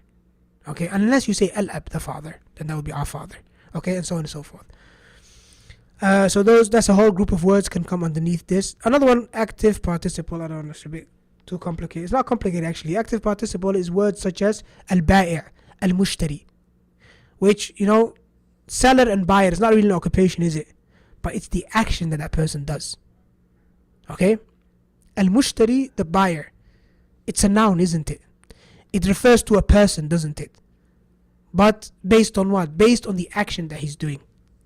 Buyer. Seller. Okay? And so on and so forth. Okay? So this is, grammatically would be called active participle, but I don't know how you would call it, an easier word. But basically the person who's doing an action. Okay? So you name him according to the action that he's doing. Okay? It doesn't have to be an occupation. Occupation is something that's more like long term. I'm talking about someone who's actually buying, who's selling, who's so on and so forth. Sleeping. Na'im. One who's sleeping. Okay? That also refers to a person. So we'll find nouns that refer to a person. And why is it important, brothers and sisters? Why am I making these categories? Because when it comes to you making a sentence, yes, it's really, really important. Because based on, like we do this in the workshops. Remember, in the workshops, we have these tables, columns, and then each column has a title. We have like place, person, object, and I tell you to make a sentence. Why did I group those words together? Because based on that, you can make sentences. So let's say, for example, you have a person, then you have a verb, you have an object. Okay, so now you can make a sentence. You can be like, Ishtara Muhammadun kitaban. Muhammad bought a book. Okay, now if you want to make further sentences that follow the similar format, similar structure, you have to use, instead of Muhammad, you have to use another proper noun. Instead of Ishtara, you have to use another verb. Instead of kitaban, you have to think of another object. You can't put a person in that place. You can't be like ishtara Muhammadun mudarrisan. La, you can't say that. So you see, you categorizing these vocabulary in these categories that we're making. Once you see it that way, when it comes to making sentences, it becomes much, much easier. Does that make sense, everyone? Please let me know if it doesn't. Okay? Does that make sense? Please tell me. And I need your feedback. It's really difficult sometimes when you're teaching on Zoom. It's a problem. Because I just keep on talking. If I were teaching you in person, I'll be able to gauge the situation by looking at your faces, see if somebody is lost. But I can't do that over Zoom. So please, I do need all of you to participate in class. As a matter of fact, that's one of the reasons why Zoom has this reactions, if you like, feature. I'm not sure it's available to you, the reactions feature. You know, if you don't understand, you know, you've got a thumbs up, you have a clap, you have a heart, you have laughing emoji, party emoji, you've got the surprised one. You know, I think all of you can see this. Even feel free to raise your hand and ask a question if you want to. But try and use those reactions, because honestly, I need to know if everyone's on the same page. Type. Alright, so knowing these categories is really important. So we have, these are some, the categories I'm giving you here, they're not exhaustive. Okay? But they go a long way. And the words we've done so far all fit within these categories, inshallah. So we have common nouns such as a person, which could be occupation, relationship to another person. It could be active participle based on the action that they're doing. It could be a place. Okay, so think of it. Okay, I was going to ask you now on Vocab to write words for each of these categories, but the time is too little. I'll leave this to your imagination. Whenever I make a point, just think of some words. Place. When you think of place, think. What do you think? Okay, we have places at home. Different rooms. Okay, غرفة نوم, غرفة الجلوس, all of these. We have other places outside. We have masjid. We have suq, which we haven't covered yet. We have mustashfa, which is hospital. We haven't covered that yet. Okay, we've only done a few places outside. We've done madrasa, we've done masjid. I can think of those two, but there are other places as well. Okay, so example, if you want to make a sentence about you going somewhere, knowing places or which words are places, it helps a lot. It really makes your thinking quicker when you group these words into where they should be grouped. Yes, you're going to be like, for example, أذهب الساعة السابعة إلى, boom, automatically your brain's going to go to a list of places that you can think of. Masjid. أذهب الساعة السابعة إلى البيت. أذهب الساعة السابعة إلى العمل. أذهب الساعة السابعة إلى المستشفى. Okay? الجامعة. نعم, we've done جامعة as well. أحسنت. المطار. We've done مطار as well. Another place outside the house. Okay? We have objects. If you want to make a sentence about buying something, about something that you like, about something you lost, or for example, just an example, or something that belongs to someone, you want to use the mudaf, you want to play around with the mudaf إليه. هذا كتاب محمد, هذا كتاب خالد, هذا بيت عمي, هذه سيارة أختي. You see, automatically when those objects come to mind, this is something that now a person can own. So you can put it there. Okay, so we have household items. We have items of clothing. We've done mi'taf, we've done nadhara, and so on and so forth. We have transport, modes of transport. We have hafila, we have sayyara, صح? And others we haven't covered yet. Plants, we only came across one plant so far, shajara, that's it. But just an example. Animals, we haven't done any animals so far. So far we've done these. And this is what I would call themes, word themes. And we're going to cover them when we get to semantics. Alright? Semantics, when we come to semantics, we'll talk about different word themes. So items of clothing is a word theme. Transport is a word theme. And a lot of the dictionaries or curriculums, they give you these word themes. Just like this book as well, at the end, you got those words that are grouped in accordance to themes. So I want you to differentiate between these levels. Noun, proper noun, common noun, person. This is grammatical. Okay, it's not really much to do with the meaning. Up to this level. Noun, proper noun, common noun. Beyond that, we are talking about meaning. Person. You have to look at the meaning in order to know which category it belongs to. Okay? place, object, abstract things that are common nouns. I know one of you wrote earlier jinsiyah and hal. La, that's what we were talking about, proper nouns. Proper nouns. Like proper nouns, we said abstract, we have calendar days, except al-Jum'ah, because these are proper nouns. Holidays, al-Quran, al-Islam. La, now we're talking about common nouns. So jinsiyah would come under the umbrella of common nouns, not proper nouns. Jinsiyah itself is not a proper noun. There is no one jinsiyah, one la. Jinsiyah is a category. You have jinsiyah to al-Britaniyah. You have al-jinsiyah to al-Hollandiyah. You have al-jinsiyah to al-Somali. You have al-jinsiyah to al-Pakistaniyah. You have different nationalities. So that's a class, category. That's what we call common nouns. A common noun is a class, it's a category, and a lot of different things come underneath that, or a lot of different individuals. When I say, for example, when it comes to person, when I say mudarris, muhandis, I'm not talking about someone in particular. I'm talking about this class or this category of people who engineer, this category of people who teach. These are common nouns. It's not for one specific person. So when we say abstract common nouns, yes, now it would be correct for you to say jinsiyah. That's an abstract common noun. Hal, that's an abstract common noun. Fine. Okay? So difference, what difference between accept and jinsiyah? They're both abstract things. They're both things you can't touch. But one of them is a proper noun and the other one is a common noun. Does that make sense? Then we have common nouns for time. Okay? We might also have proper nouns for time, but such as calendar days and stuff. But here, when it comes to common nouns, I decided to make this a specific, its own category. Okay, such as times of the day. Give me examples. As-sabah. We've done as-sabah. We've done al-fajr. Sah? These are times of the day, common nouns. Hours of the day, as-sa'atu sabi'a, for example. Common noun, that's not a proper noun. Days, such as, not the calendar days, la. Days such as yawm al-utla, yawm al-amal, and so on and so forth, right? Even though these are compound nouns, but nevertheless, you can put them here. Okay? Then we have proper nouns, we have common nouns, and we also have adjectives. Adjectives, I could put them underneath common nouns, but I decided not to. Because adjectives could be proper nouns. As proper nouns, they could be there would be an adjective, grammatically speaking. For example, Muhammad means the praised one. That's an adjective.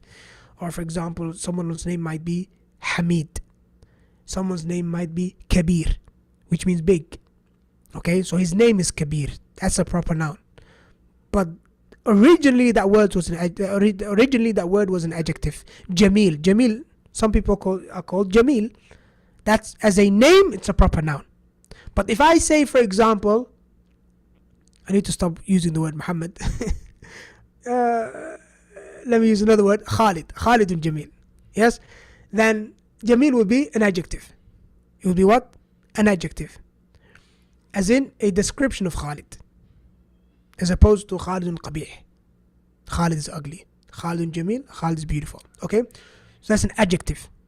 So adjective, I decided to make them a separate, completely separate category here because of their wide use within the language, and also because they actually belong in both. So instead of repeating it twice, I gave it its own category, adjectives. So under nouns we have adjectives. Okay? So again, what adjectives can you think of that we've done so far? We haven't done many so far. And main reason is because the concept of adjectives, we only started covering it in Unit 4 and Unit 3.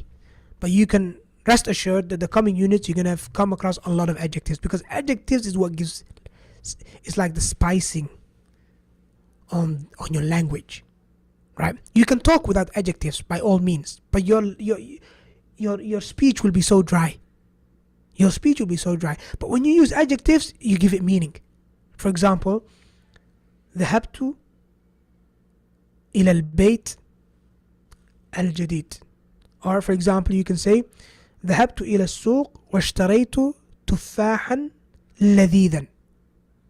I went to the shop and I bought a delicious apple. Now you can say I went to the souk and I bought an apple, right? As a matter of fact, ذهبت إلى السوق الكبير.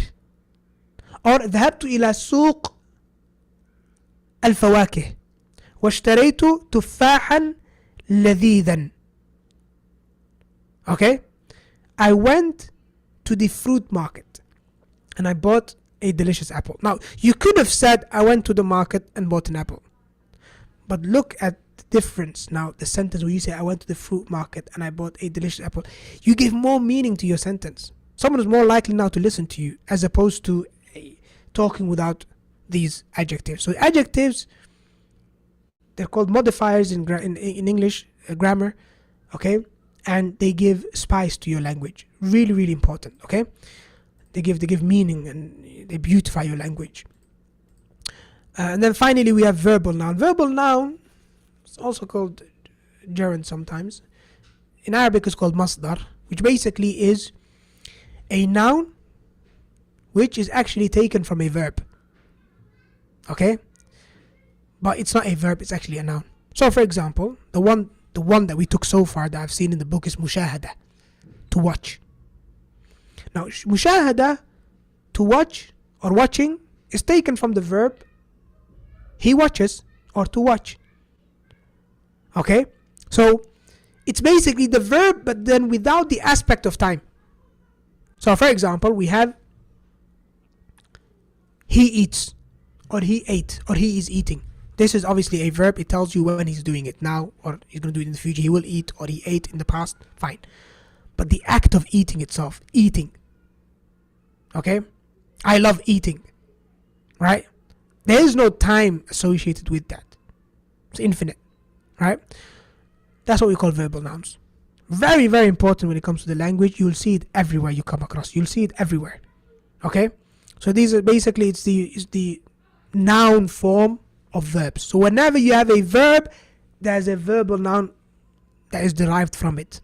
Or other way around, some people they say that the verb is derived from the verbal noun. But whichever way, doesn't matter which one came first, the egg or the chicken, like they say, doesn't matter. As long as you know of their existence both, right? When you have a verb, you also have the verbal noun. So for example, to eating and he ate. Okay, so in Arabic you would say, for example, kharaja khurujan, he left, khurujan, exit, or to exit, or leaving. Okay, you have akala aklan, he ate, aklan, have you, so on and so forth. We have the verb and we have the verbal noun. طيب. That's when it comes to nouns. When it comes to verbs, obviously we have the three categories, which is ماضي, مضارع and أمر, the three tenses, or the three categories of verbs. But I don't want to talk about that because we haven't done that so far. But two groups of verbs, that all of the verbs we've done so far, if you're going to put them in two buckets, you should put them in these two buckets because it makes a major difference. Transitive verbs and intransitive verbs. فعل أفعال لازمة and أفعال متعدية. فعل لازم, فعل متعدي. We've talked about that before. We have these verbs that have an object and we have verbs that don't have an object. Make sure you put them in two separate categories. Why? Because whenever you use a verb that should have an object, then know that your sentence is incomplete until you mention the object, until you mention the مفعول به.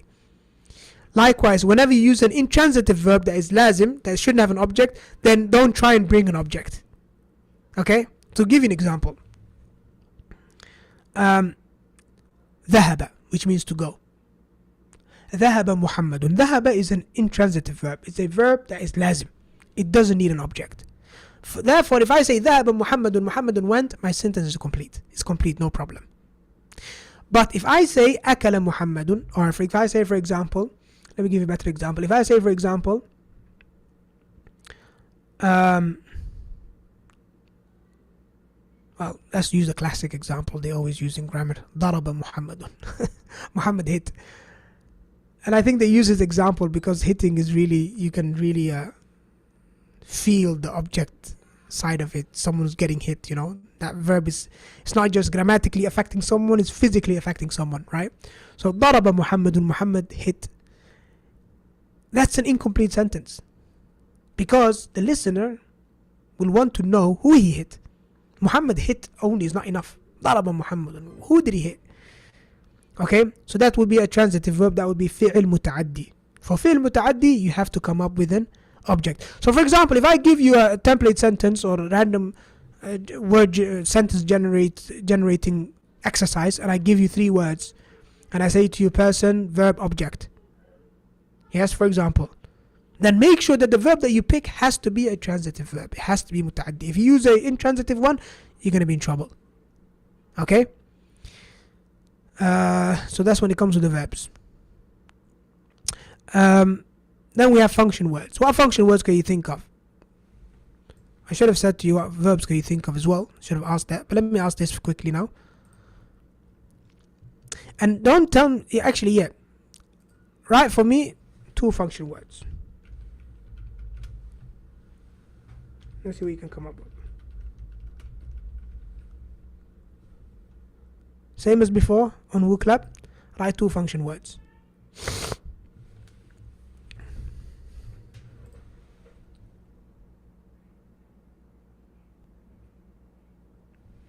Can we have categorizing these vocabulary words as an assignment? It will be very helpful to work with and familiarize ourselves with the vocab. Now, great idea. Inshallah, I'll do that.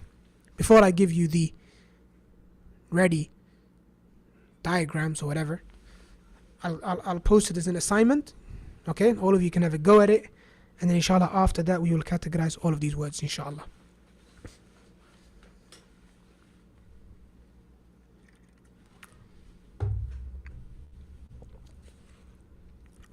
Okay, let's see some of the words that we have.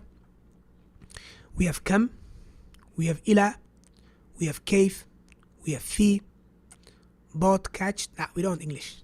معلش. We do not want English. Arabic. Having said that, bought and catched are not function words. They're verbs. Okay? I said function words, not verbs. Give me function words. Now, function words is broader, like I said, than huruf. Huruf is the category, asma is the category. La. But function words, when I say function words, some of them are nouns. Okay, so some of them could be nouns. Okay? Aina, yes. Ma, for example, is actually a noun. Okay? Men is also a noun, but it's a function word, nevertheless. Hal, ila, kam, aina. Okay, ahsantum. So let's continue, inshallah, continue writing these function words. If you haven't done so yet, I'll continue with the explanation. So these function words, we can categorize them into what? We have, number 1, interrogative words. The words that we use to ask questions. Okay, so from them, we have here that you've mentioned so far is what? Ma, aina, kayfa, man, hal, kam. All of these are what? These are what? Interrogative words. Adat istifham, it's called in Arabic. Okay? So they play a massive role. Okay? Function words, we have personal pronouns. None of you mentioned any personal pronouns. I expected you to. Okay? Because I've excluded them from the vocabulary list, remember? Because they are function words. Huwa. Write me some of the personal pronouns now, inshallah.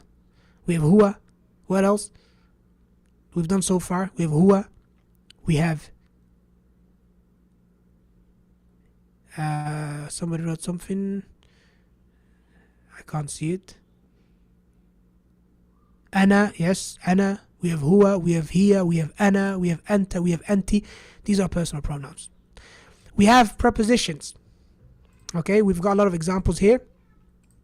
Let's close this one, which is fi, a preposition. Min, ila, all these are prepositions. Right. We have demonstrative pronouns. Did anyone write? Yes, hada. Someone wrote hada already. Ahsant. Hada, hadihi. Now, these are demonstrative pronouns as well.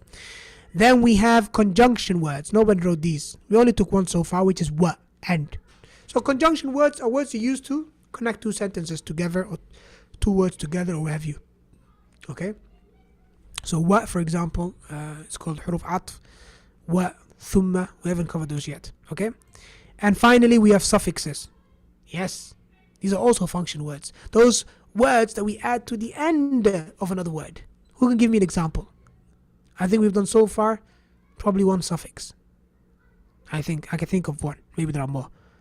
Who can tell us what that suffix is? Who? Have we? Yes, who. Yes, who was a suffix, which was a personal pronoun. Yes, who. Okay. What else? Seen. Yes, seen as a prefix. Ahsant. So maybe I should add prefix slash suffix. So both of them. Prefixes and suffixes. Okay. So seen was a prefix. سأفعل. I will do. سأذهب. I will go. So that's seen. Someone wrote ya. Ahsant. This ya. And I hope you mean the ya that I mean. We have the ya, which is a personal pronoun. Kitabi, my book. There's also another ya that we did. Who remembers? Type in the chat or woo clap. Who remembers the other ya? And someone else wrote the ya as well. Which ya are you talking about? Are you talking about the ya as in kitabi? Or are you talking about another ya? You can either tell me, naam, you can tell me the name, ahsant, ya'un nisbah. Or give me an example of ya'un nisbah being used. Such as Turki, Misri. The ya of association. When you associate someone with something else. So Turkey is a country. To associate someone with that country, you would say Turki, Turkish. To give you a better example that you're more familiar with, Salafiyya or Salaf. Salaf are the pious predecessors. Add a ya to it, you have Salafi. Why Salafi? What does that mean? It means someone who ascribes himself to the pious predecessors. So it's the ya and nisbah, the ya of ascription. So that's a suffix as well, one of the suffixes that we've done.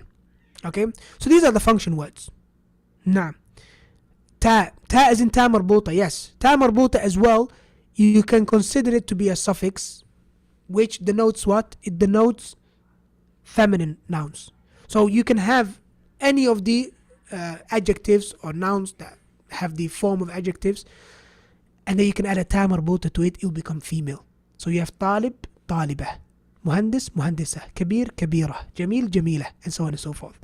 Naam, ahsant. So ta marbuta as well, you could consider that to be a suffix from the suffixes that we've covered. Okay? Naam. Beautiful. So these are the function words. Then we have expressions. Now the expressions, I would say expressions are basically just, they go together, those words together, and they have a specific meaning, and it doesn't really make sense separating them.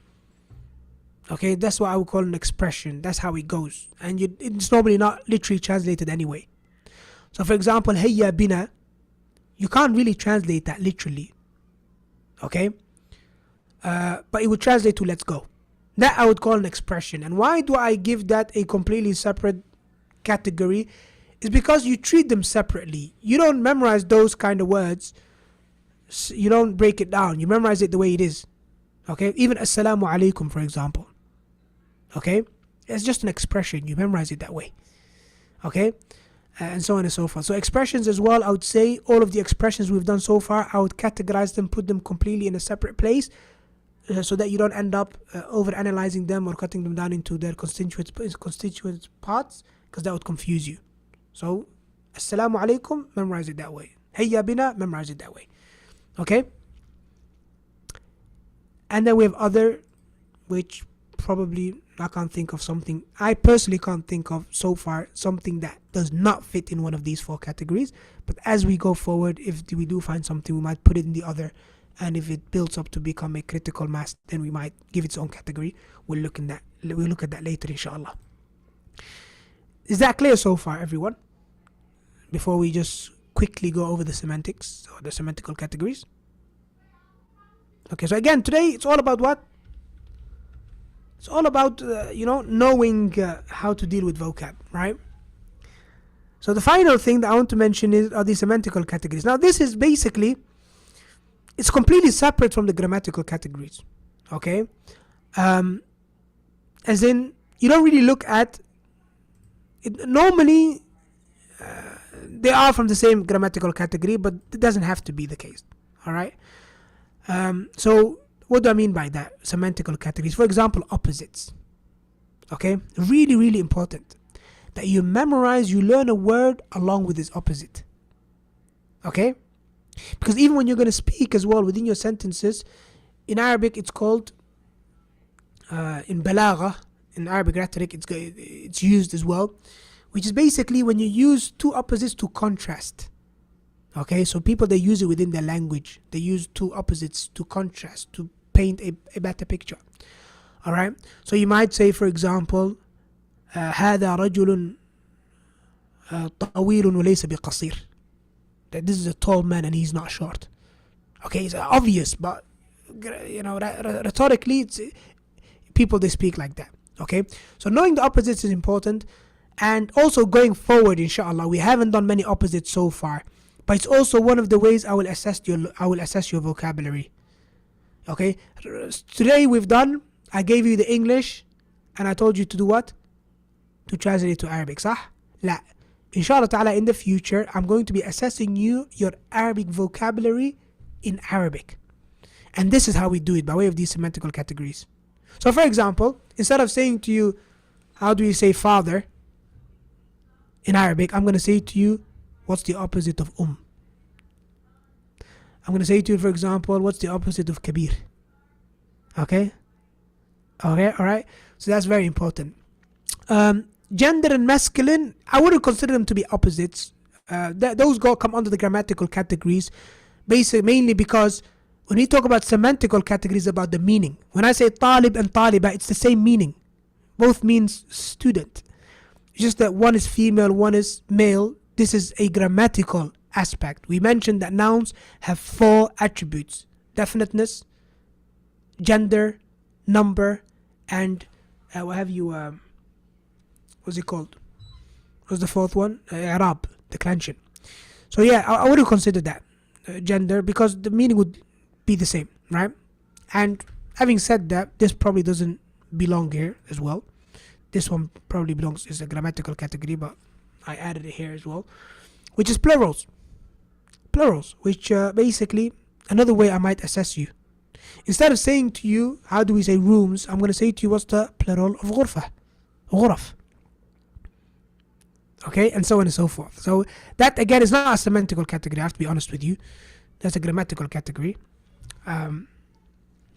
So this one actually belongs here.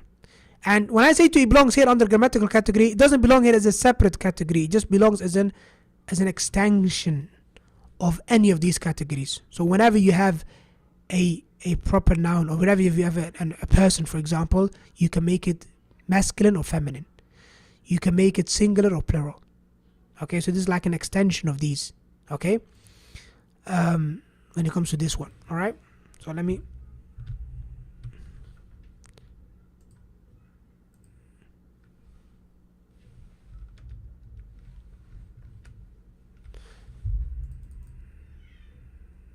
exclude this one for now.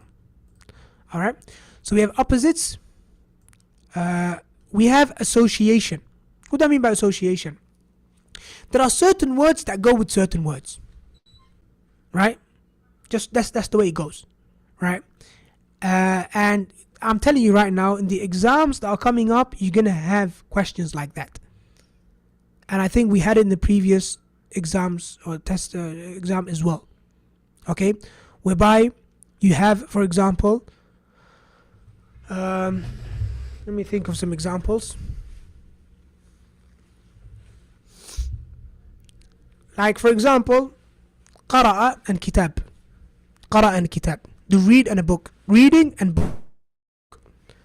So when you have a verb قرأ, and I give you some options. قرأ, and then I give you kitab. I give you masjid. I give you غرفة نوم.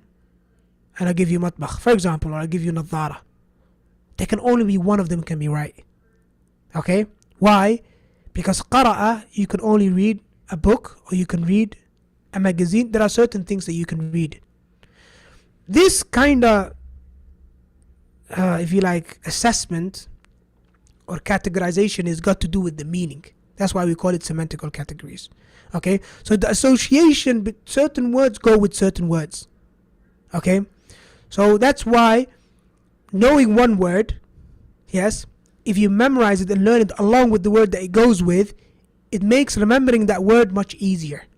It makes remembering that word much easier. Okay, and it's also one of the ways in which you can be assessed in your Arabic vocabulary by way of Arabic. Okay, another semantical categories are the word themes, which is what we've done so far over here. Like for example, one of the word themes was what? Occupation.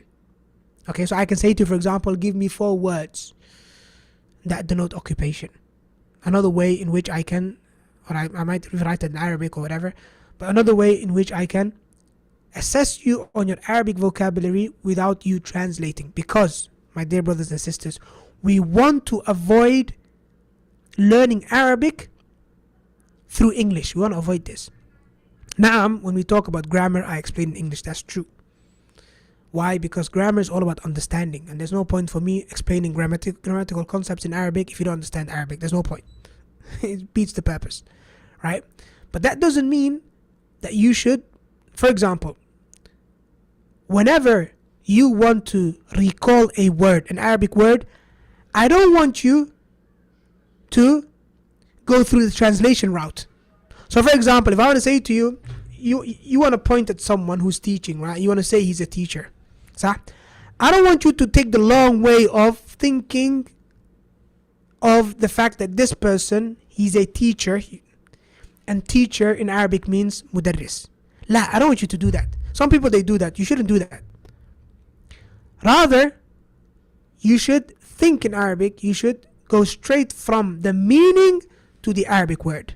You see him teaching, that should make you think of mudarris, not the word teacher, the English word. I hope that makes sense. And the only way we can do this, the only way we can build that pathway, is by getting you to practice your vocabulary in Arabic and not in English.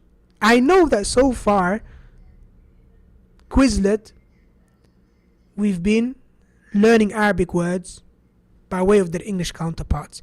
But the only reason we've been doing this so far is because you don't have the critical mass. You don't have you don't have enough words to complete these categories we're talking about.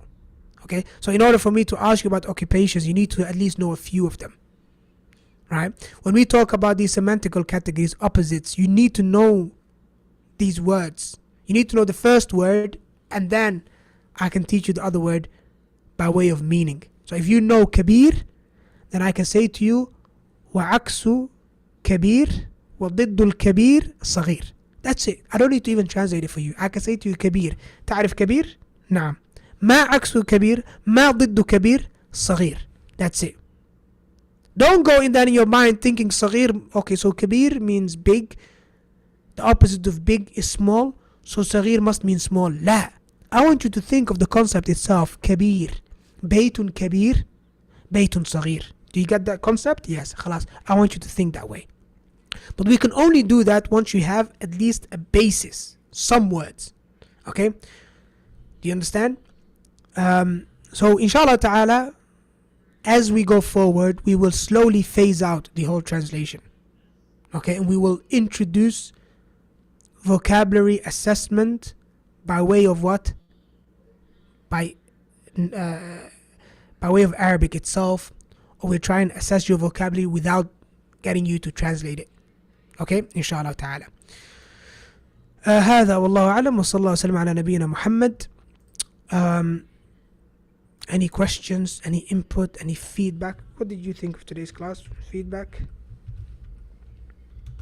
Questions? Suggestions? Please put it on WooClap, inshallah. Okay? I know the lesson was a bit longer than I anticipated. Sorry for that.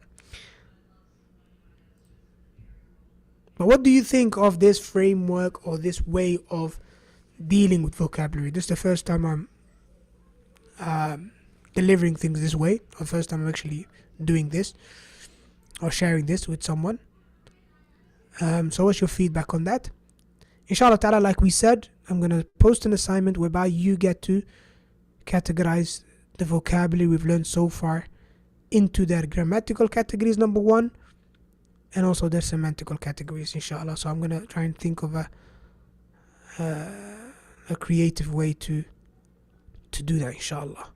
And then after that, I'll give you the answers.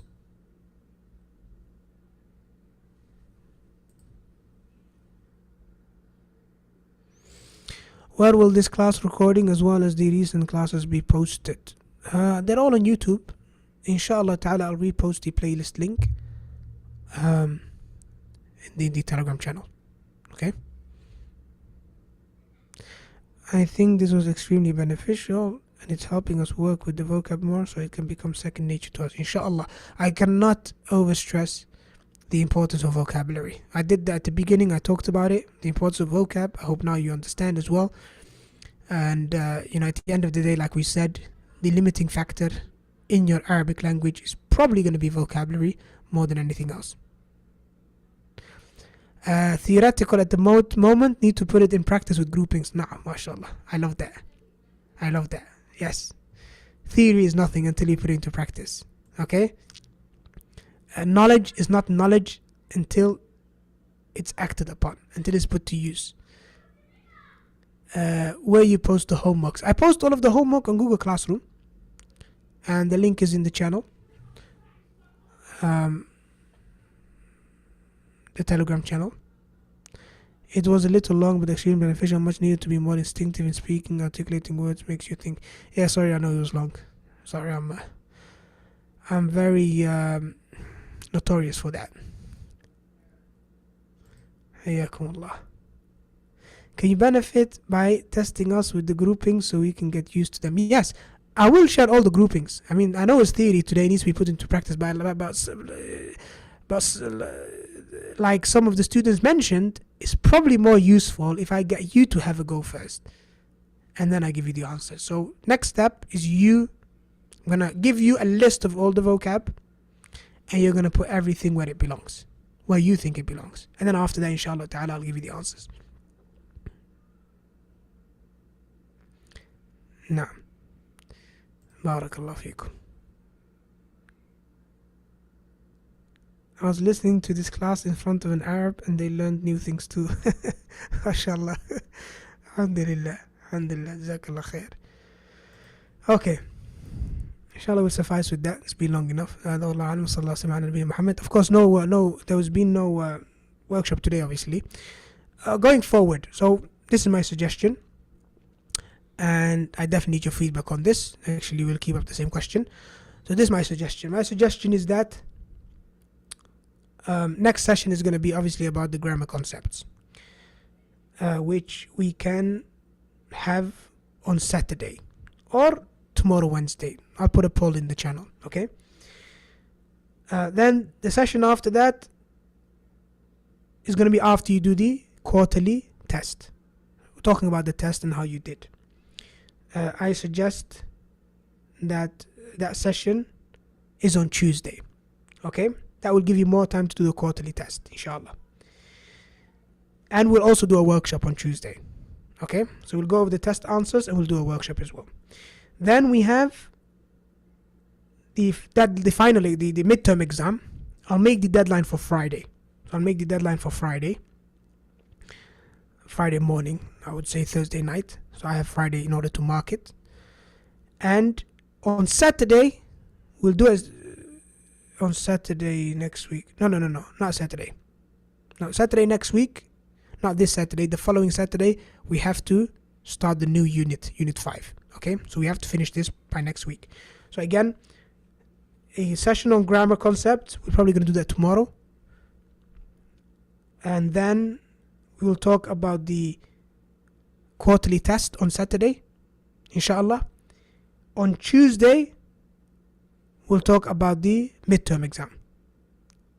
Okay, so the midterm exam deadline is probably going to be on Monday. Or we'll figure it out. Anyway, we'll talk about all we can do. We can also talk about the midterm exam on Friday. We can make the deadline for the exam by Thursday night and then do a quick 1-hour session talking about the midterm exam on Friday. So that Saturday we can do the new unit, inshallah. What do you think of that? Any suggestions?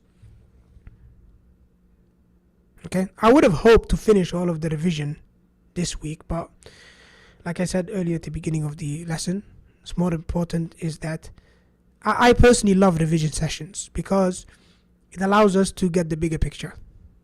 The sort of lesson I've done today, I wouldn't have been able to do when we're doing unit by unit, because every unit, you're stuck in the detail. What's in this unit? What do we benefit from this unit? But once you finish 4 units and you take, the bird's eye view, now you can, look at things on the outside, you can build a bigger picture. You can focus on the fundamental things. So I'm looking forward to the grammar session as well, because all the things that we've done in grammar, which were a lot of like all over the place, we're going to put it all together, inshallah, to give you a better, the forest before the trees, like they say. So I personally love revision sessions because they literally bring everything together. So instead of a week, it's taken 2 weeks, but I hope it's beneficial 2 weeks. And then we'll continue, inshallah. From there, we'll continue with Unit 5, inshallah. Get stuck in again and memorize new vocab.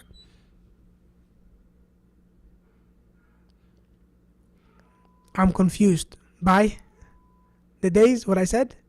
Let me know.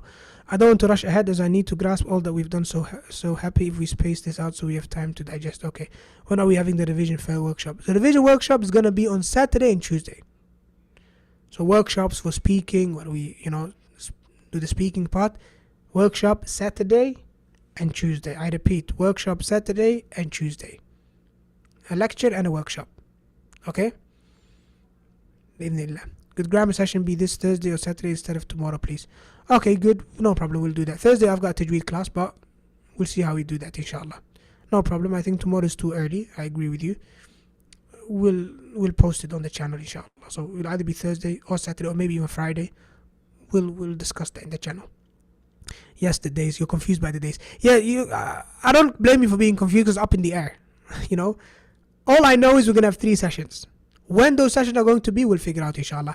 3 sessions and 2 sessions, 2 workshops. Okay, so 3 sessions in total, each session 1 hour. And 2 of those days where we have those sessions, we're also going to be having the workshop. Workshops, I can tell you right now, is going to be Saturday and Tuesday, normal days. Okay, and then there's going to be 3rd session. That 3rd session, it's not going to be tomorrow. Like some of you said, you don't want it tomorrow. So it's either going to be on a Friday or it's going to be Saturday, and the other 2 are going to be during next week. We'll figure it out, okay? I hope that clears things up. Hayakumullah. Anyone that needs to go can go. Anyone that has questions, feel free to ask. And if no one has any questions, then we'll wrap up. Can you please send the dates of what you just mentioned? I'll send it, inshallah, I'll send it. So I'll come up with something concrete. If we have to have a poll, we'll have a poll. I'll send it, inshallah. Saturday and Tuesday is confirmed. I'll post it. The 3rd day, we'll figure out, inshallah. Okay? You'll have all of that in writing clearly in the channel. Can we have the sessions before and after the exam? Yes. So there are sessions before the exam and there's one session after the exam to go over your answers and give you feedback.